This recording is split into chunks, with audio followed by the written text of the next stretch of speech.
Listen carefully. Pay And then attention. she says, do you have any kids? I said, no, I don't have any kids. She then asked me if I was married, and then I said, no, ma'am, I am not married. She says, how old are you? I said, 19. May I help you find something? She then says, you are the most beautiful girl I have seen. And I said, oh, thank you. Then she says, I think you could be the next Miss USA. I'm in the Army, okay? We don't do pageants in the Army. She then asked me to meet her at Starbucks the very next day before my next shift at Target. And apparently I was a pretty open-minded 19-year-old because I actually agreed to meet her the very next day. The next day she brought this foot-tall stack of pageant books and proceeds to convince me to enter into a state pageant. So 3 months later, I compete in my first pageant, and I lose.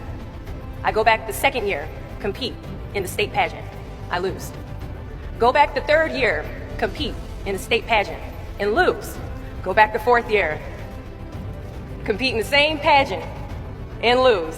I go back the fifth year, y'all, compete in the state pageant and lose. But guess what? I go back the sixth year. Guess what happens? I lose. I called her on the phone and said, you told me I could be the next Miss USA. And she says, Deshauna, keep working, don't quit, keep going back. And in June of 2015, she passes away from leukemia. 6 months later, in December 2015, I win Miss District of Columbia, USA. And 6 months after that, in June of 2016, I become the first soldier to win Miss USA.